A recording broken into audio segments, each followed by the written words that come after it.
सोचिए कि अगर किसी देश को आईएमएफ से पूछना पड़े कि क्या हम कंडोम के रेट सस्ते कर सकते हैं, क्या हम डायपर के रेट सस्ते कर सकते हैं, क्या हम गर्भ निरोधक गोलियों के रेट सस्ते कर सकते हैं, क्या इन पर टैक्स में छूट मिल सकती है, तो अब आप अंदाजा लगाइए कि उस देश की अर्थव्यवस्था कितनी खराब हो चुकी होगी और वो देश कितना गर्त में जा चुका होगा। आप बिल्कुल सही सोच रहे हैं, हम उसी देश के बारे में बात कर रहे हैं जो हमारा पड़ोसी भी है और आतंकवाद की जननी भी है। नाम है पाकिस्तान। आपको पूरी खबर विस्तार से बताते हैं।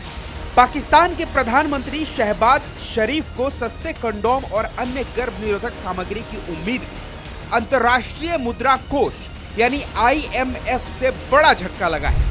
आईएमएफ ने पाकिस्तान सरकार की उस मांग को खारिज कर दिया है जिसमें गर्भ निरोधक वस्तुओं पर लगने वाले 18% जीएसटी को घटाने की अपील की गई थी। आईएमएफ का कहना है कि कंडोम और अन्य बर्थ कंट्रोल सप्लाई पर जीएसटी की कटौती से राजकोष पर बोझ बढ़ेगा, इसलिए फिलहाल ऐसा नहीं किया जा सकता। ये बात तो पूरी दुनिया को पता है कि पाकिस्तान कर्ज और मदद के सहारे ही अपनी अर्थव्यवस्था को चला रहा है और इसी वजह से वो आईएमएफ की शर्तों को भी मानने के लिए मजबूर है। इन शर्तों की अनदेखी करने पर देश को डिफॉल्ट घोषित तक किया जा सकता है और उसे अंतर्राष्ट्रीय मदद मिलनी रुक सकती है, जिससे आर्थिक अराजकता की स्थिति पैदा हो जाएगी। इसका मतलब यह है कि पाकिस्तान बिना आईएमएफ के परमिशन के इस तरह का कोई भी नियम किसी भी प्रकार के टैक्स को लेकर अपने देश में लागू नहीं कर सकता।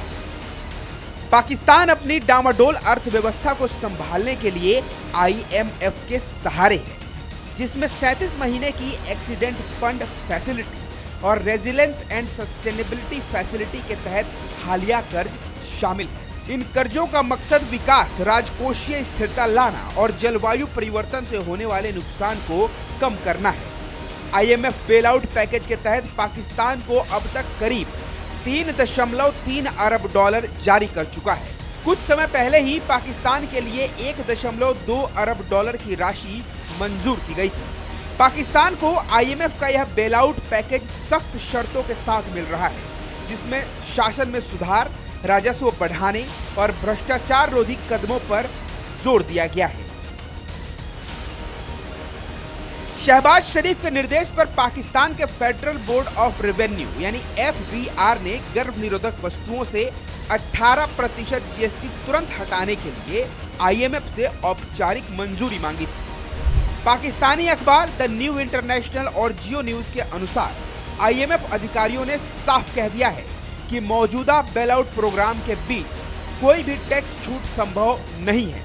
इस पर केवल अगले वित्तीय वर्ष यानी 2026-27 के बजट की तैयारी के दौरान ही चर्चा हो सकती है। यानी कि पाकिस्तान की कंडोम, डायपर और गर्भ निरोधक गोलियों पर टैक्स की छूट के बारे में बात तक करने के लिए आईएमएफ ने मना कर दिया है। पाकिस्तान के रेवेन्यू बोर्ड एफबीआर के अनुमान के मुताबिक कंडोम पर जीएसटी हटाने से सरकारी खजाने पर 40 से 60 करोड़ रुपए का बोझ पड़ेगा। आईएमएफ ने इसे अस्वीकार्य बता दिया है।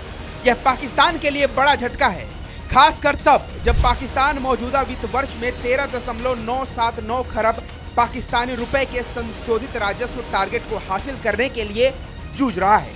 पाकिस्तानी अधिकारियों ने सैनिटरी पैड और बेबी डायपर पर जीएसटी घटाने का प्रस्ताव भी रखा था, लेकिन आईएमएफ ने इसे भी खारिज कर दिया।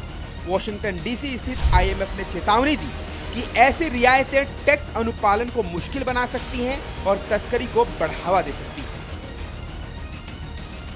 ऐसे में यह भी जान लीजिए कि आखिर पाकिस्तान को कंडोम, गर्भ निरोधक गोलियां और बेबी डायपर पर इस तरह की छूट की मांग क्यों करनी पड़ी।